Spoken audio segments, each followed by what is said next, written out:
SRF 3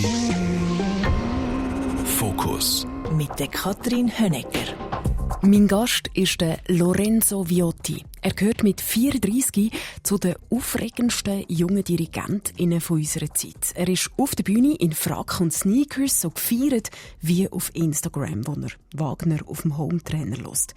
Wer ist der gebürtige Lausanner, der brennt für die Musik und sagt Work-Life-Balance? Ist mir ein Fremdwort.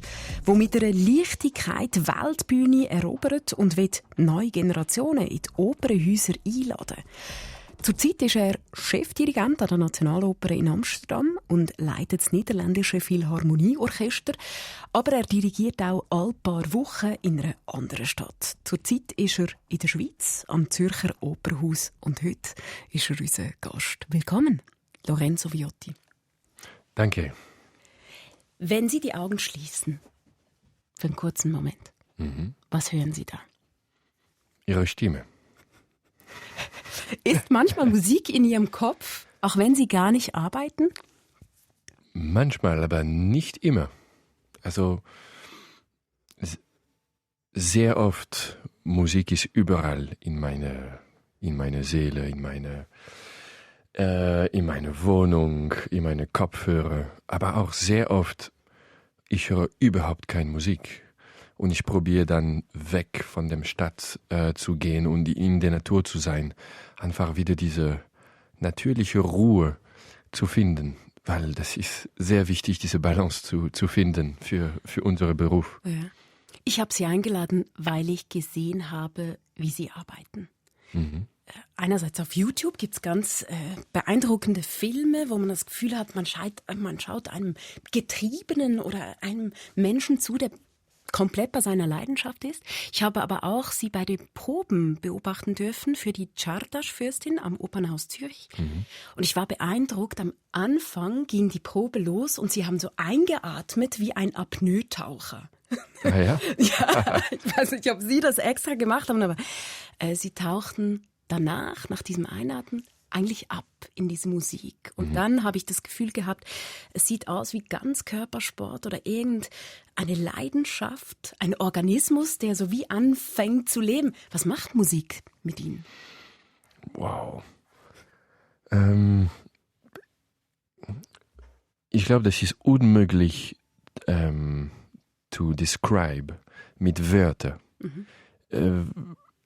Es ist fast wie, ich glaube, in dieser Probe habe ich gesagt, wenn wir beginnen, dieses Art zu spielen, diese Kunst, Operetten zu spielen, mit Wörtern zu zeichnen oder zu explain, dann es ist rein Technik. Und ich glaube, Dirigieren ist eine Kunst, die man nicht wirklich lernen kann. Also diese Gymnastik, die Sie gesagt haben, wenn ich das gelernt für mich alleine, das macht keinen Sinn, weil ich muss reagieren auf das Apparat, die vor mich ist. Und diese Woche, ich bin vor das Opernhaus Zürich.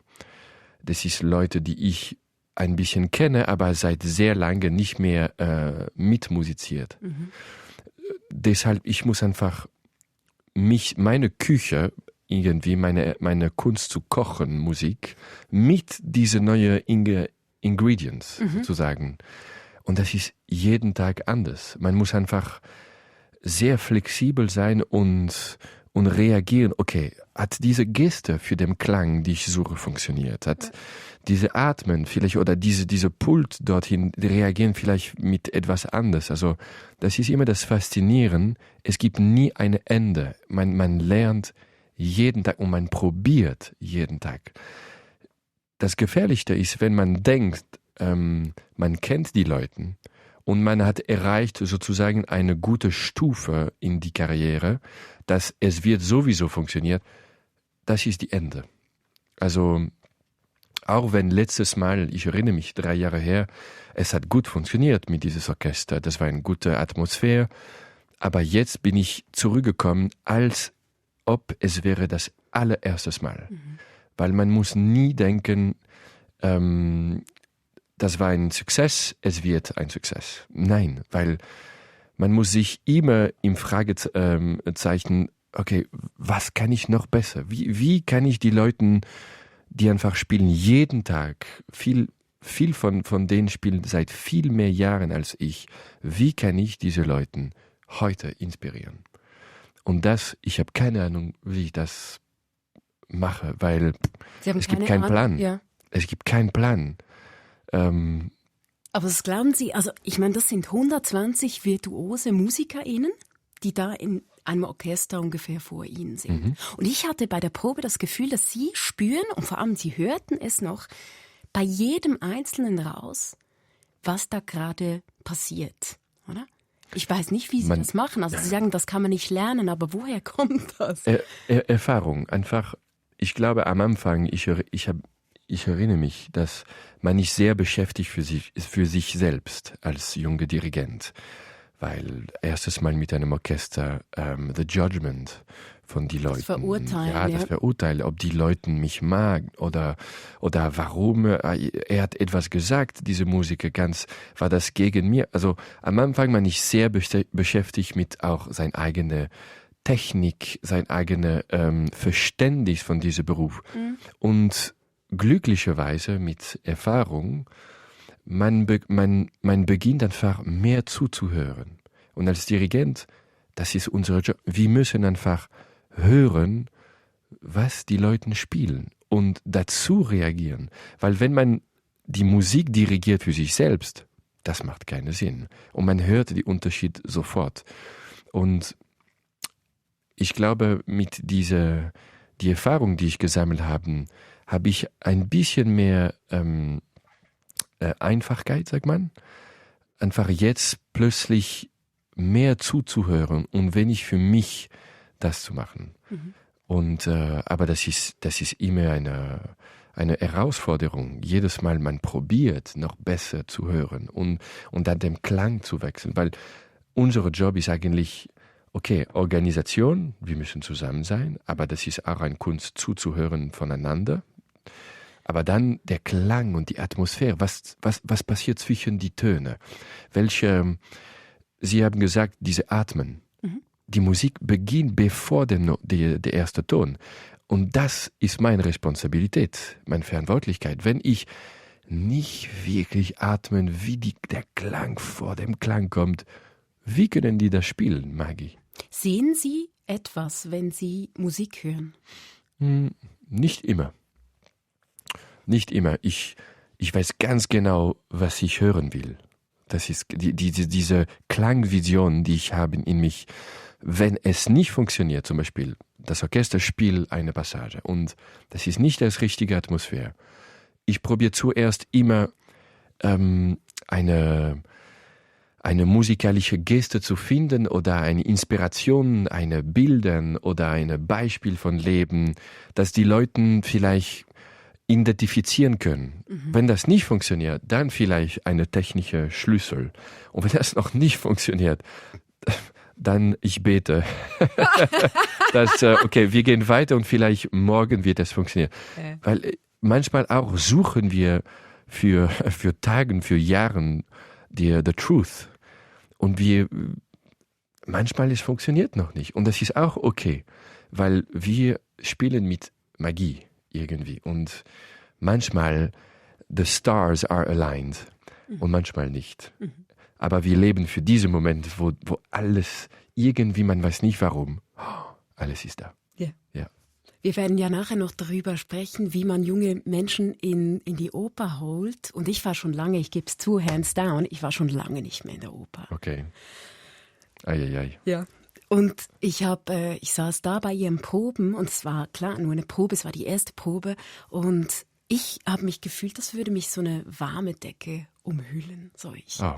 Und dann habe ich mich gefragt, kann Musik ein Zuhause sein? Oder ich habe Sie vorhin gefragt, wo bringt sie die Musik hin oder was macht Musik mit Ihnen? Und bei mir war es an diesem Abend, es war so wie, ich habe gedacht, das kann vielleicht ein Zuhause sein oder irgendein Ort, wo man sich so geborgen fühlt. Ja, absolut.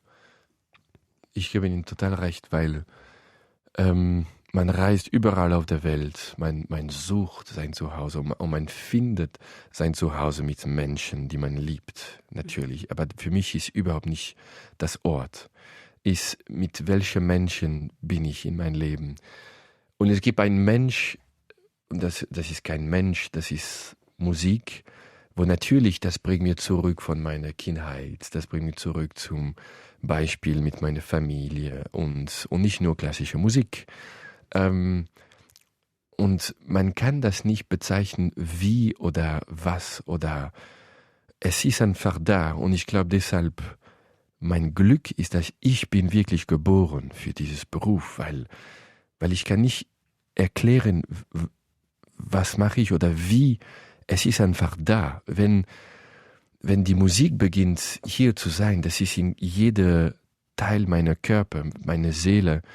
Es gibt nicht eine andere Möglichkeit, irgendwie.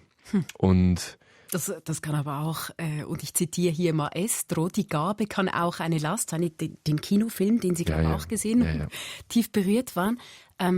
Also wenn Sie sagen, es geht auch nicht anders. So.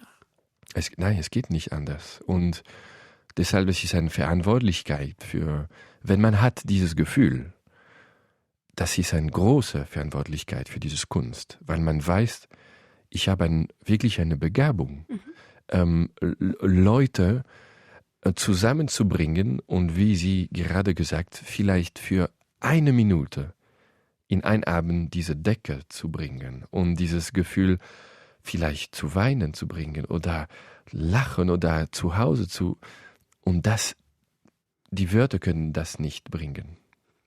Apropos Decke, Sie haben mal gesagt, dass es völlig okay ist, wenn man in der Oper einschläft. Dass es eigentlich ein Kompliment ist für Sie. Meinen Sie das so? Wenn ich Oper im Publikum hört, manchmal schlafe ich auch. Das zeigt, dass die Musik, diese Frequenz von Musik oder dieses Gefühl plötzlich macht unsere Körper, unsere Heartbeat langsamer und das Schlafen ist ein geniales Gefühl, oder? Und wenn die Leute plötzlich schließen die Augen und diese Musik einfach berst die Seele, das ist genial. Don't snore, weil das kann stören. Ja. Aber absolut, Sie können absolut schlafen. Das ist überhaupt kein Problem für mich. Es gibt diese Geschichte, dass Sie sogar mit einem frisch operierten Blinddarm dirigiert hatten und die Nähte irgendwie aufrissen und Sie weitergemacht haben bis zum Ende der Vorstellung. Oder von wegen getrieben und besessen. Ja, also Grenzen gibt's wie keine. The show must go on. Wissen Sie, es gibt sehr viele Geschichten, wo auch bevor in Vorstellung man verliert jemand oder irgendwas passiert auf der Welt, die man denkt, es ist einfach unmöglich, jetzt eine frohe Operetten zu spielen oder zu singen oder ich würde gern mehr nach Hause gehen und weine die ganze Tränen meiner Körpers. Aber nein, speziell in diesem Moment, man muss denken auf die Leute, die vielleicht das brauchen, diese Stärke, diese Leidenschaft, diese Teilen. Und man muss sich wirklich vergessen und man bekommt plötzlich eine Stärke, auch wenn man krank ist und plötzlich man muss mit Fieber dirigieren oder singen. Man muss weiter und man findet, ich weiß nicht warum, aber im letzten Moment, man findet diese unglaubliche Energie.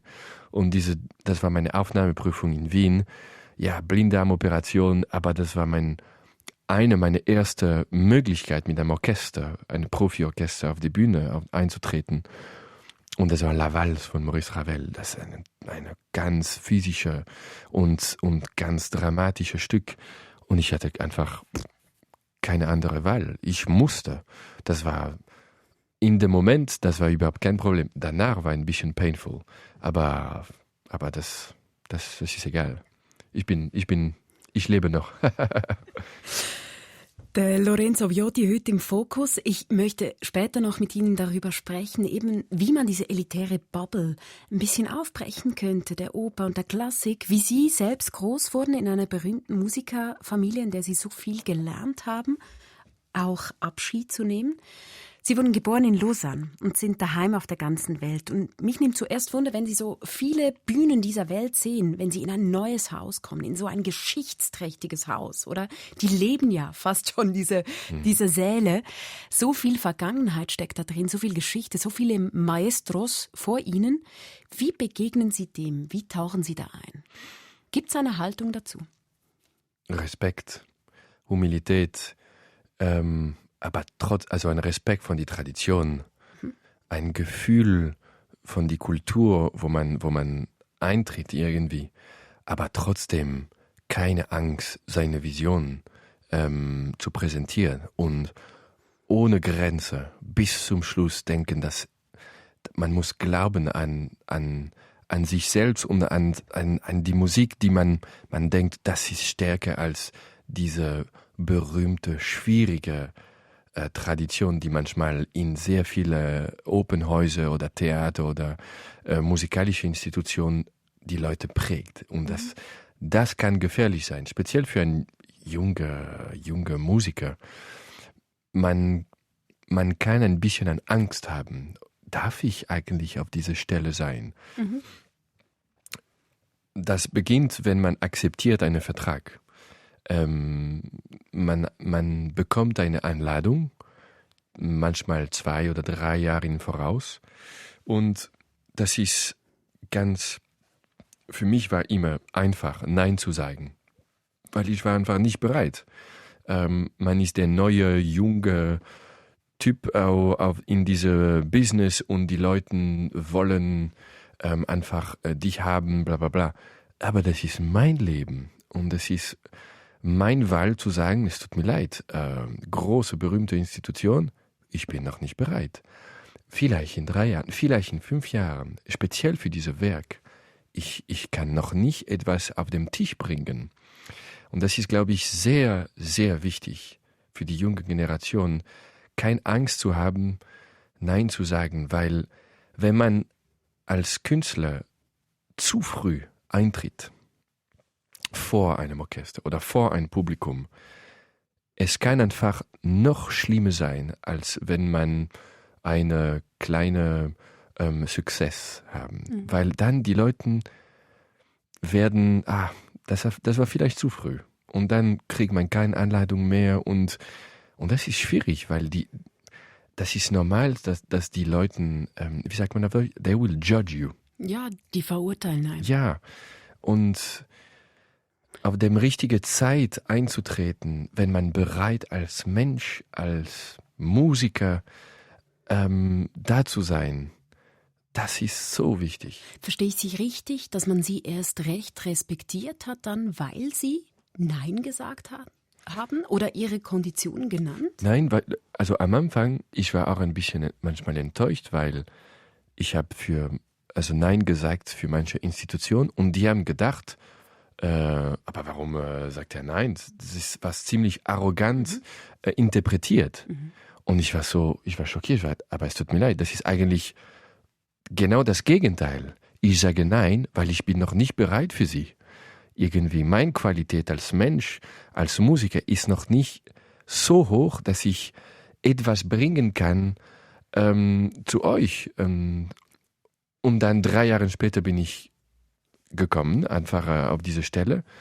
Und die Leute haben dann verstanden, meine Art, meine musikalische Weg aufzubauen. Und das war am Schluss auch von Kritik. Und ich finde am Schluss, das ist sehr wichtig, sehr streng mit sich selbst zu sein. Und mit auch, was die Leute zu uns immer vorschlagen. Du sollst das machen, auch Agentur, bla bla bla. Am Schluss, wir sind alleine auf der Bühne. Speziell als Dirigent, das ist unsere Wahl. Weil am Schluss, auch wenn man sehr viel Freunden oder Leuten sagen, ich bin sicher, du bist bereit. Wenn du dich spürst, nein, dieses Stück, ich spüre es noch nicht, dann macht es das nicht. Das Leben ist lang genug und unser Beruf ist bis zum Schluss. Wir haben so viel Zeit. Aber Sie kamen ja auch extrem jung, extrem weit bereits. Und man hat Ihnen sofort so Etiketts umgehängt, oder? Ganz viele überschwängliche Töne, auch im Feuilleton. Der Liebling der Götter, the sexiest man am Pult, Lorenzo der Prächtige, schrieb die Schweizer Weltwoche. Also es geht meist irgendwie auch um Ihr Aussehen. Ja. Empfinden Sie das als sexistisch? Das ist mir völlig egal. Wirklich, weil wenn man beginnt wirklich auf diese großen Titel, die können vielleicht positiv sein, die können auch sehr oft negativ sein, diese Kritiken. Wenn man das sehr seriös nimmt, dann das Leben ist viel zu kompliziert. Ich glaube, das Wichtige für mich, und das war immer der Fall, ist das klangliche Resultat von Publikum, von das Orchester, von der ganzen Abend. Wenn das auf das höchste Niveau liegt, dann, ich weiß, ich habe ein gutes Job gemacht.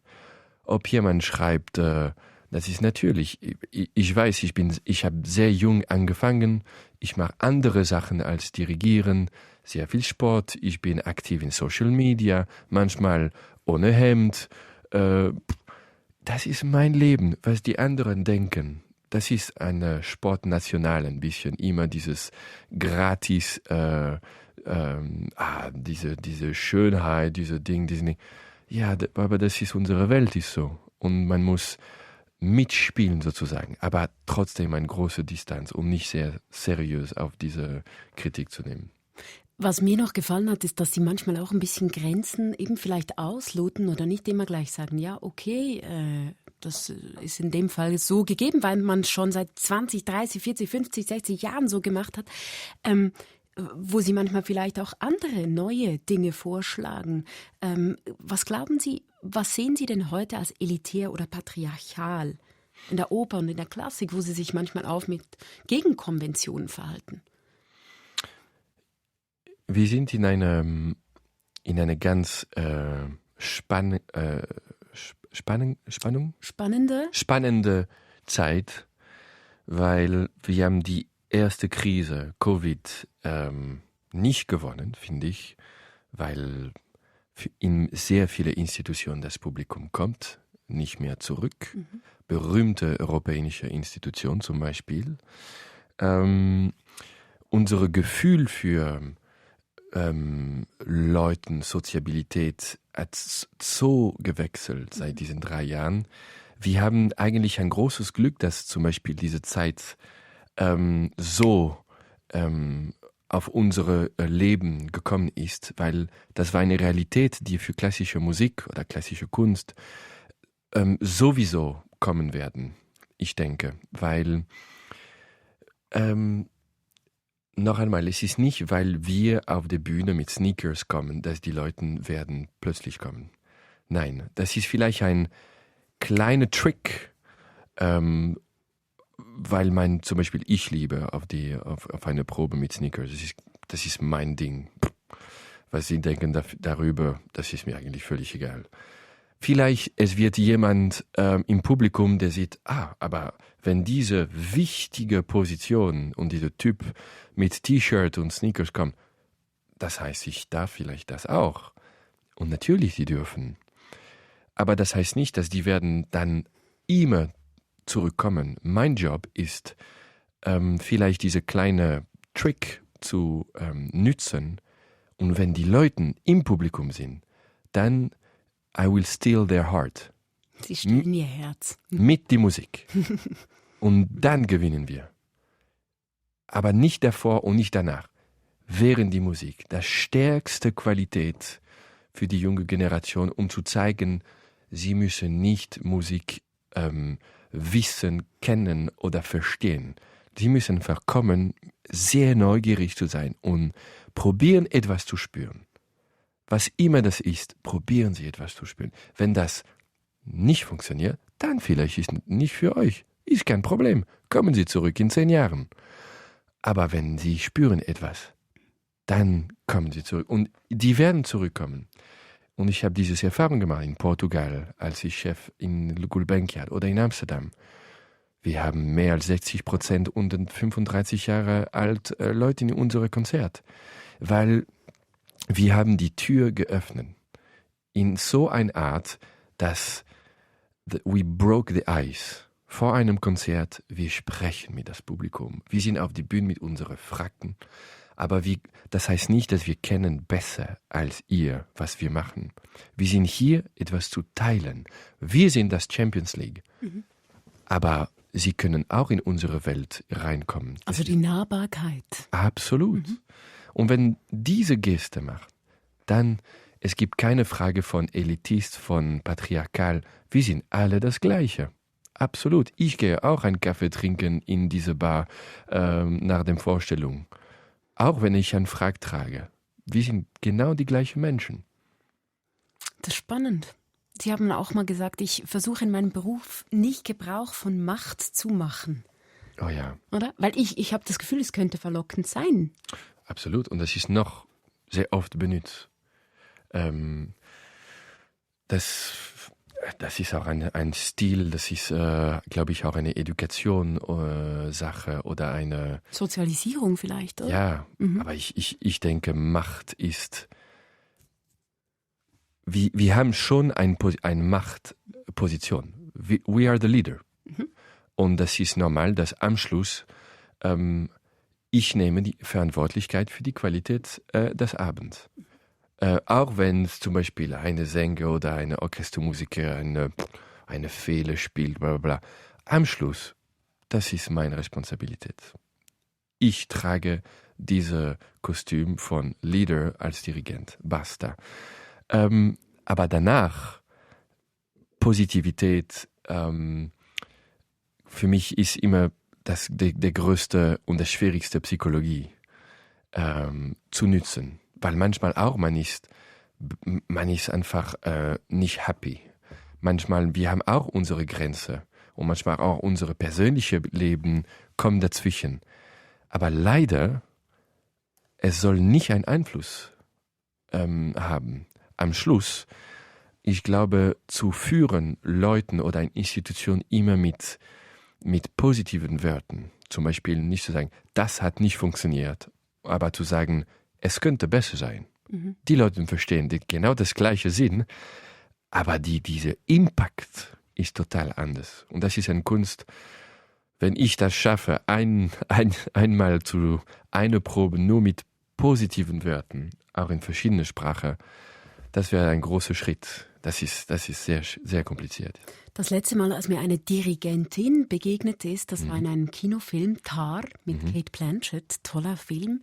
Und ich habe mich gefragt, ist es eigentlich auch eine Form von Macht, dass es praktisch nur Maestros gibt? Also schätzungsweise geht man ja von 20-25% ausgebildeter DirigentInnen aus. Mhm. Der Job wird irgendwie als nicht familientauglich beschrieben. Wie sehen Sie das? Ich glaube, was haben wir gesprochen davor in dieser spannenden Zeit, ist genau das Gleiche jetzt auch für Frauen, Musikerinnen, also Dirigentin oder Intendantin. Diese ganze männliche Berufen sind endlich viel, viel mehr offen für die Frauen. Und sie werden leider sehr viel Kritik hören, noch heute. Ja, aber das ist wirklich kein Job für eine Frau, bla bla bla. Das ist so ein Bullshit. Ich glaube, ich persönlich habe das Erfahrung, dass die beste Leader meines Lebens ist meine Mutter. Und ich glaube, jede Mutter wird und sind die besten Leader. Sehr oft man hört den Papa, er schreit zu den Kindern. Und die Mutter schreit nicht. Meine Mutter hat nie geschrien zu Hause. Immer langsam. Also eine Art Psychologie, eine feminine Psychologie, die persönlich für mich als Mensch hat mir unglaublich geholfen und inspiriert, auch für meinen Beruf. Was hat mir zum Beispiel in dieses Film ein bisschen... Ich habe das nicht wirklich gemocht. Das war ein bisschen eine Karikatur, habe ich gefunden in Tar. Eine Karikatur von einer Frau, die probiert, eine sehr männliche Art Macht zu bringen. Ja, das stimmt. Und ich fand einfach, warum? Weil it doesn't serve the cause. Eigentlich, wir sollten genau das Gegenteil für unseren Beruf zeigen, weil es ist wahr, manchmal, ich sehe Kolleginnen, die sind im Leben überhaupt nicht so und die kommen auf die Bühne und die probieren sehr, sehr strikt zu sein. Aber das ist, warum? Irgendwie, ich glaube, das ist noch eine Blockage. Führen heißt nicht männlich zu sein. Das ist genau das Gegenteil, finde ich. Also ich glaube, diese Freiheit braucht noch Zeit und noch extrem, dass wir noch mehr in die Balance, dass wir in die Balance kommen. Ich möchte kurz dahin, wo Sie herkommen. Sie wurden geboren in eine französisch-italienische Musikerfamilie. Ihr Vater war der berühmte Dirigent Marcello Viotti. Ihre Mutter Marie-Laure Viotti, professionelle Geigerin. Ihre Geschwister sind auch Flötisten, Hornisten, SängerInnen. Wenn Sie an Ihre Kindheit zurückdenken, können Sie mich kurz mitnehmen? Wie war das Entdecken der Töne oder Erinnerungen an diese Musik quasi in der Familie? Welchen Takt hatte euer Familienleben? Oh, das war genial.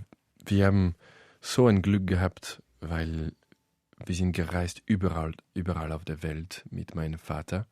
Also Lausanne war nicht lange der Hauptsitz? Nein, wir sind geboren in Lausanne und dann, mein Vater hat seine erste Position als Chefdirigent in Saarbrücken gehabt. Deshalb, wir haben in Frankreich gelebt, auf die Grenze.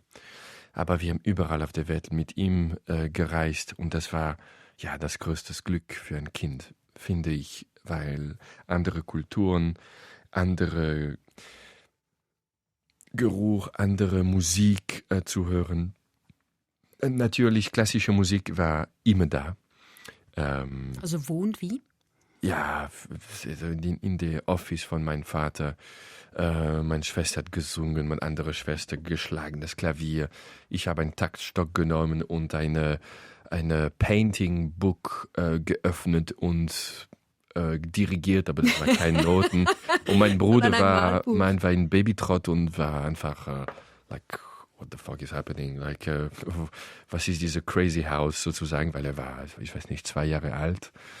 Aber irgendwie, ich glaube, diese Teilung ohne Grenze von Generosität von meinen Eltern waren das Beste, weil man hört sehr viel, dass manche Musikerfamilie, die Eltern waren berühmte Musiker, aber die Kinder wollen etwas total anderes machen. Und unsere Eltern haben uns immer der Wahl gegeben. Ich habe zuerst Sport gemacht und dann habe ich Schlagzeug studiert. Und mein Vater am Anfang war nicht sehr froh, weil er wusste, okay, Schlagzeuger, man spielt vielleicht nur Triangel in einer Oper und das ist vielleicht nicht das leidenschaftlichste Instrument. Aber wenn er hat gehört, dass ich so eine Liebe für allen Schlagwerkinstrument hatte und speziell für Drums, er hat mich unglaublich, er war sehr involviert in, okay, wir suchen jetzt für 3 Stunden ein Becken und jetzt ein Drums und das war genial. Gab es da keine Berührungsängste, dass Sie sagten, Achtung, dieses Klavier ist aber zu teuer? Oder irgendwie durfte man alles ausprobieren? War alles möglich? Glücklicherweise als Schlagwerkinstrument, wir sind nicht auf das Preis wie eine Geige oder wie eine Harfe zum Beispiel. Also ein Triangel kostet nicht 80.000 Euro, glücklicherweise. Aber sagen wir, dass ich hatte natürlich mit, ich glaube, 13 habe ich ein Vibraphon bekommen. Und ein Vibraphon ist nicht billig. Und wir haben das Glück, dass mein Vater hat diese Generosität gehabt, okay, für deinen Geburtstag und für Weihnachten, du bekommst ein Vibraphon. Und dann war ich 15 Stunden pro Tag runter im Keller und hat geübt und genossen dieses Instrument. Also ja, das war genial. Sie haben vorhin diese Begabung angesprochen. Haben Ihre Eltern das zuerst bemerkt oder Sie? Meine Mutter, glaube ich, hat irgendwie, wir haben allen, glaube ich, eine spezielle Begabung für Musik. Oder wie man spürt, spezielle Klänge. Meine Schwester, die Hornistin, hat einen Klang, wenn sie spielt das Horn. Man kann das nicht lernen. Mein Bruder genau das Gleiche. Marina, wenn sie singt, die Stimme ist anders einfach. Sie ist anders. Und ich war immer sehr seriös mit Dirigieren. Es gibt Videos, wo ich schläge dem Takt und es gibt 20 Leute von meiner Familie rum und es gibt Rossini, Musik und ich bin einfach in meiner Bubble. Das ist mir egal, was die Leute lachen oder sprechen. Ich schlage den Takt perfekt im Rhythmus, perfekt im Time. Und irgendwie diese Faszination für Theater, weil ich war immer wach. Ich habe fast nie geschlafen, wenn wir im Theater oder im Open House waren. Und das ist ziemlich lang normalerweise als Kind. Aber irgendwie dieses Spiel mit Leben und Tod auf die Bühne und die Musik und dieser Typ, die mit die Hände Musik moduliert, ich war so, was ist dieses Zirkus irgendwie? Ich war fasziniert bei dieser Welt. Und meine Mutter hat irgendwie immer gewusst und hat immer zu meinem Vater gesagt, Lorenzo, glaube ich, er wird Dirigent werden. Und mein Vater zuerst hat gesagt, ja, nein, das wird zu schwierig, in meine Schatten zu sein. Und meine Mutter hat ihm geantwortet, vielleicht einmal wirst du in sein Schatten sein. Feminine Psychologie, ja? Gut. Sehr spannend. Ich glaube, ihr hattet viele Familienwerte, die jetzt falle ich ins Englisch, die matterten, die wichtig sind und waren. Welche sind das?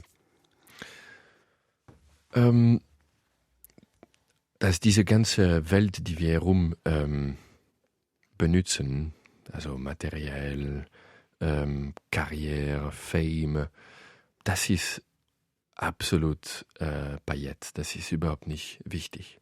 Das ist Dekoration. Ja, das ist Dekoration. Das ist nur eine Invention von unserer Geist und unserem Kopf. Das für mich persönlich das richtige Leben ist, wenn ich mit den Leuten, die ich liebe, bin.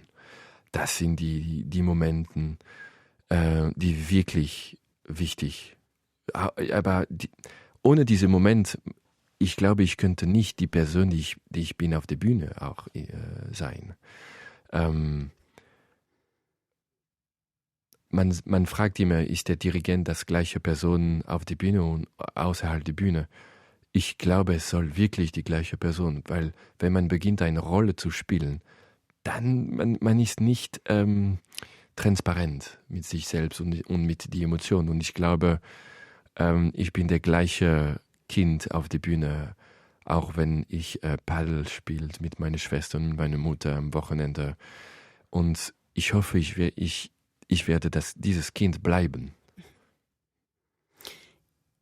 Sie haben vorhin von Ihrem Vater gesprochen, dass er vielleicht eines Tages im Schatten stehen würde von Ihnen. Ja. Es kam nicht dazu, dass er Ihre großen Momente jetzt miterleben kann, denn er ist mit 50 gestorben an einem Schlaganfall. Sie waren damals 14, glaube ich. Wie konnten Sie das in diesen verletzlichen Jahren irgendwie schaffen, ohne Ihren Vater? Es wird vielleicht ein bisschen harsch klingen, aber ich glaube, es war einfacher, mein Weg, meine Persönlichkeit, meine Leben zu finden ohne ihn. Speziell, weil ich hatte, wie gesagt, immer vielleicht diese Faszination für Dirigieren, aber ich wusste nicht wirklich, was heißt Dirigieren. Und vielleicht, man kennt immer diese berühmte Geschichte, Kleiber oder Jordan, wo der Sohn zum Beispiel, hat immer Schwierigkeit, nach dem Vater einzutreten. Ich hatte nicht diese Schwierigkeit, weil mein Vater nicht mehr erlebt hat. Und natürlich, das ist der größte Trauer meines Lebens, dass ich ein Mann mit 14 Jahren alt bin. Geworden bin, ja, danke.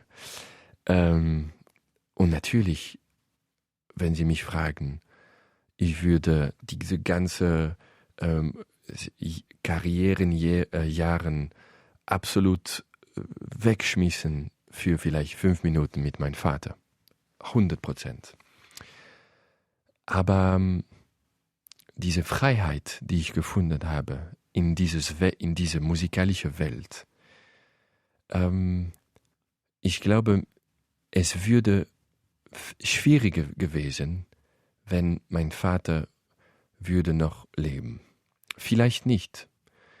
Aber ich glaube, mein Vater war auch von einer total anderen Generation von Dirigenten.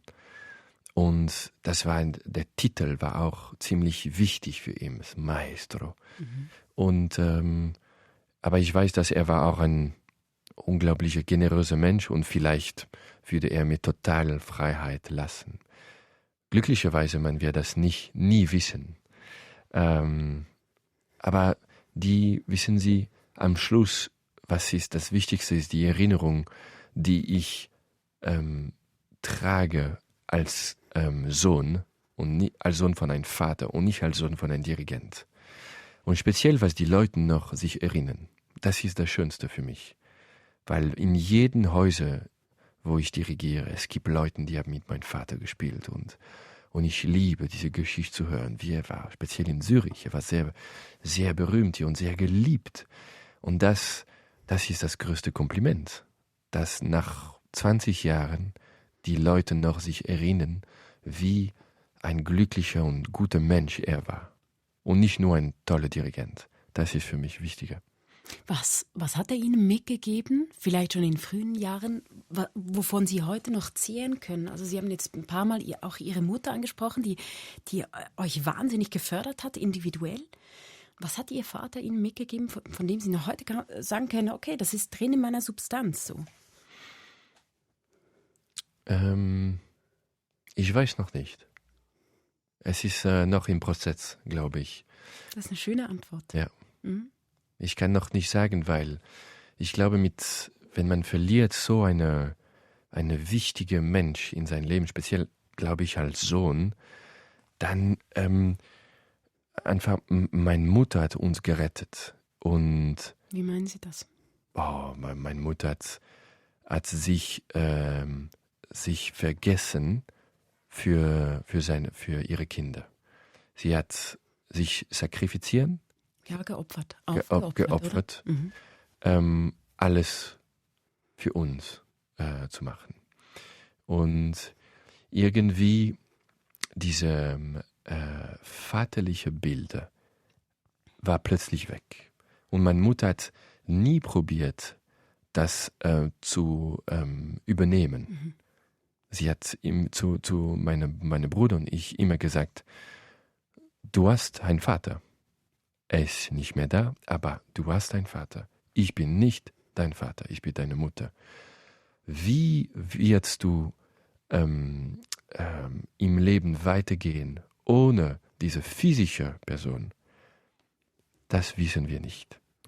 Aber du hast noch deinen Vater. Er ist nicht mehr physisch hier, aber er ist Präsenz für dein ganzes Leben.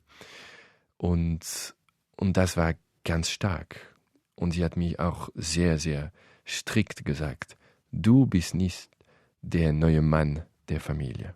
Weil natürlich als erster Sohn, man trägt sehr gerne plötzlich diese Figur. Und nein, ich dürfte noch ein Kind sein. Natürlich mit einer Grown-up-Mentalität, weil mit 14, wenn man diese Tod lebt, ja, die Kindheit ist weg plötzlich. So, ja.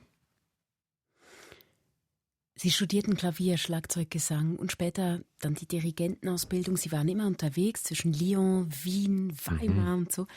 Gab es irgendwo den Rock'n'Roll? Weil ich habe Sie auch schon sagen gehört, I never took it not seriously, habe ich gedacht, wow. Bei den meisten Jugendlichen ist das andersrum. Aber wie war das? War alles so von einem Ernst geprägt und von diesem Willen, hey, ich möchte meiner Passion nach? Oder gab es irgendwo mal den Rock'n'Roll, wo Sie sagten, so jetzt? Eigentlich der Rock'n'Roll ist mehr jetzt als vorher. Ich hatte immer, glaube ich, eine sehr große Disziplin. Und ich wusste, dass es wird schwieriger, weil ich auch einen berühmten Namen habe.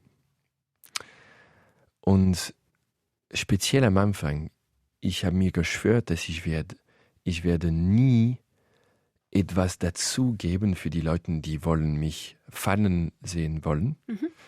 Ich werde nie vielleicht unpräpariert kommen oder vielleicht ein bisschen zu wenig da ist. Also deshalb war ich immer viel strenger mit mir selbst und vielleicht nicht sehr viel gefeiert. Früher nach Hause gegangen, noch mehr studieren und früh in die Proben. Und weil ich wollte einfach eine große Struktur. I wanted to defend myself. Sie wollten sich verteidigen. Ja. Das klingt irgendwie aber auch anstrengend so. Also. Ja, aber das war wichtig, weil ich war ziemlich irgendwie fragil und ich hatte ein bisschen Angst, dass plötzlich eine Punch in my face, also wörtlicher vielleicht, wird kommen und ich würde nicht bereit. Deshalb, ich habe es so ernst genommen, dass ich vielleicht, sagen wir, weniger als junger Mensch gelebt hat. Aber die Freiheit, die ich jetzt habe, das ist genial.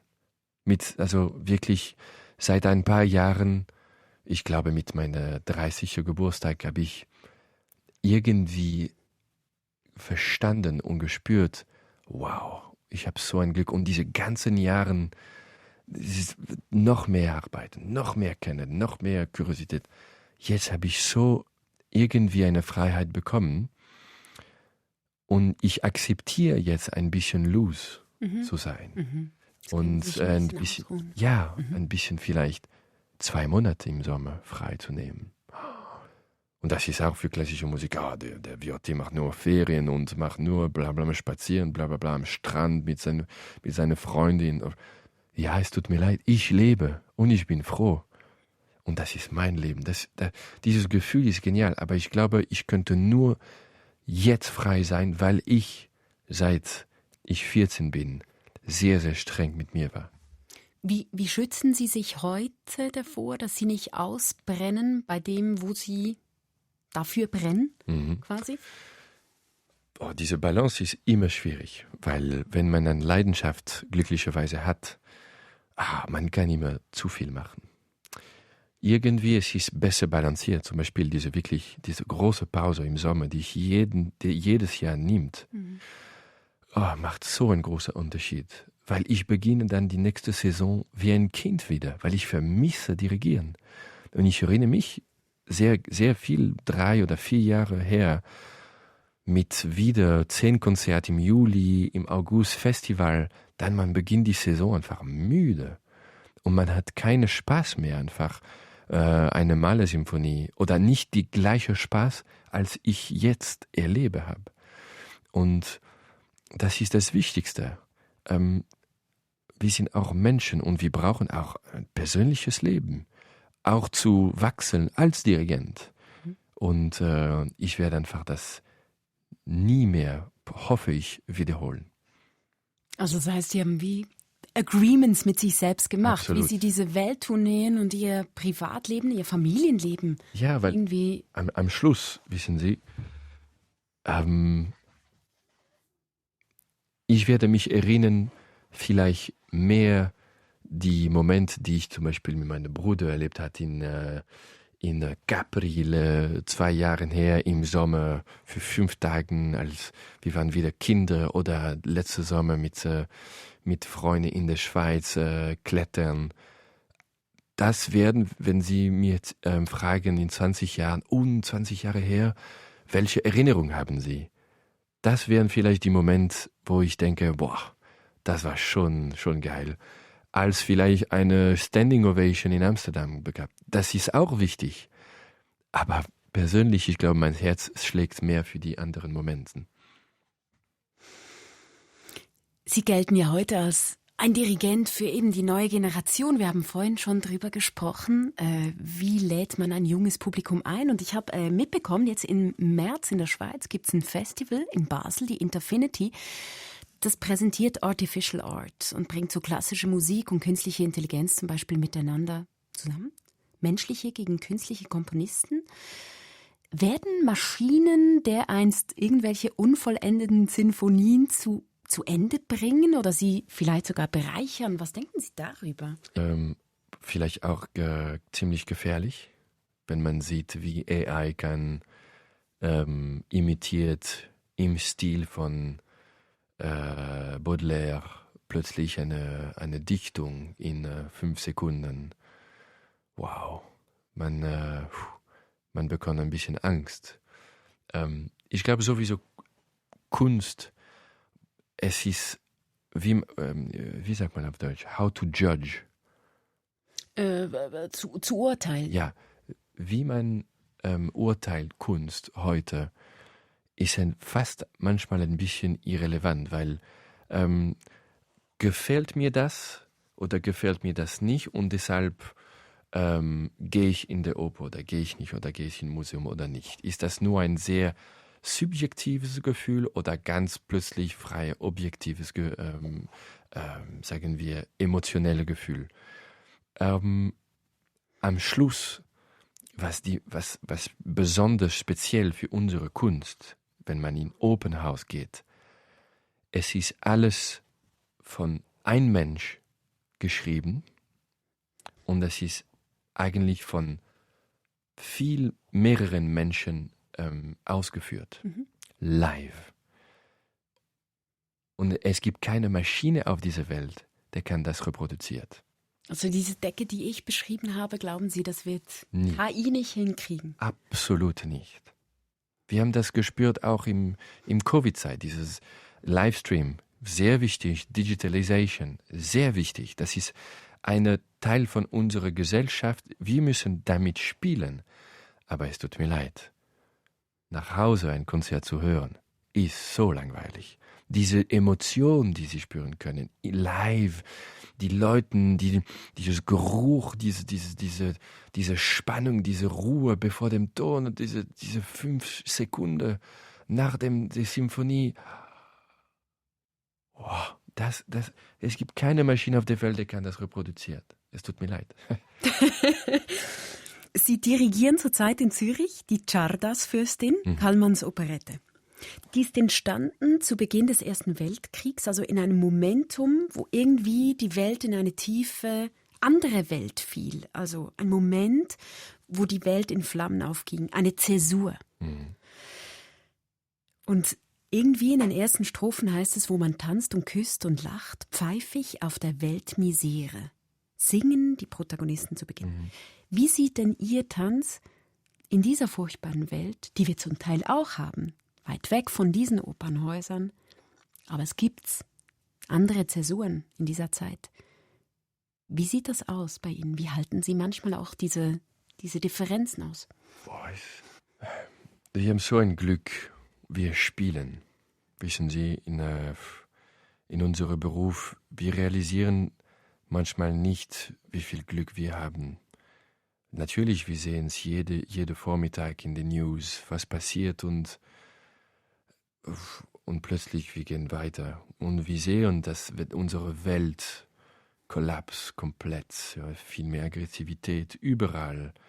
Preise gehen nach oben. Viel mehr Leute sterben von Hunger, Kinder, bla bla bla. Und wir spielen weiter. Manchmal ist ein bisschen eine brutale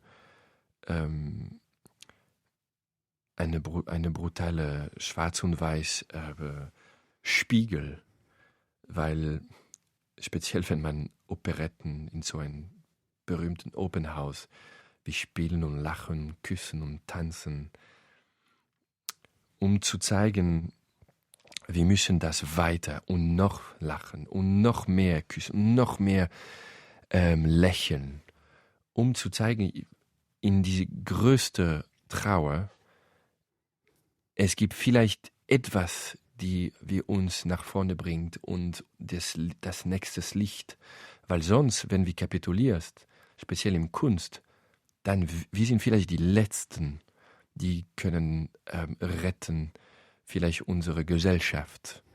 Und deshalb, wir sollen noch mehr intensiver arbeiten dran und noch tiefer emotionell in unseren Beruf gehen und noch mehr prägen die junge Generation, weil ich denke wirklich, Kunst ist die letzte Reihe auf Defense für das Glück von das Leben irgendwie. Die Czardas-Fürstin mit dem Dirigenten Lorenzo Viotti am Opernhaus Zürich, noch bis Anfang April.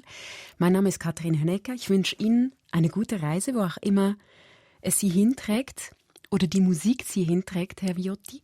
Danke. Eigentlich bringt jeder Gast jeweils ein Stück Musik mit. Und Sie hatten keine Zeit dazu gefunden im Vorfeld und ich mag Sie jetzt einfach kurz überfallen. Ich hatte nicht keine Zeit. Ich wollte eine Überraschung von ich habe eigentlich eine gefragt, Überraschung von Ihnen. Ja, aber deshalb habe ich gesagt, ich wollte gerne eine Überraschung von Ihnen bekommen. Das können Sie gerne haben, aber mich nehmt vielleicht können Sie trotzdem eine Überraschung bieten, weil jeder Gast oder jede Gästin bringt normalerweise ein Musikstück mit, das Sie irgendwie das wichtig ist, heute im Tag oder vor 20 Jahren. Okay. Ein Stück, das was... Und Sie müssen wissen, Sie befinden sich hier ja in unseren Hallen von SRF 3, dem landesweiten Mainstream-Sender. Das heißt, Sie dürfen also auch von Kanye West bis, ich weiß nicht was, Sie dürfen alles. Jetzt nehme ich Musik. Also Sie dürfen alles. Sie haben eine Carte Blanche. Carte Blanche, okay. Also, eine Sekunde. Vom João Gilberto, Rosa Morena. Das ist ein schöner Song. João Gilberto ist leider gestorben. Weshalb dieser Song? Brasilianische Musik, Saudade. Glücklicherweise, man kann nicht sagen, was heißt Saudade. Aber man braucht keine Wörter. Man hört das, man kann weinen, man kann lächeln, man kann nostalgisch sein, man kann einfach Zeit vergessen. Ich weiß nicht, seine Stimme und seine Art zu vibriert vielleicht auf einen Ton. Boah, ich weiß nicht. Keine Ahnung. Das ist einfach speziell. Wann hören Sie diesen Song? Einfach, wenn ich brauche es. Rosa Morena, onde vais, Morena Rosa? Com essa rosa no cabelo e esse andar de moça prosa. Morena, morena rosa, oh rosa, morena. Onde vais, morena rosa? Com essa rosa no cabelo e esse andar de moça prosa. Morena, morena rosa, rosa morena, o samba está esperando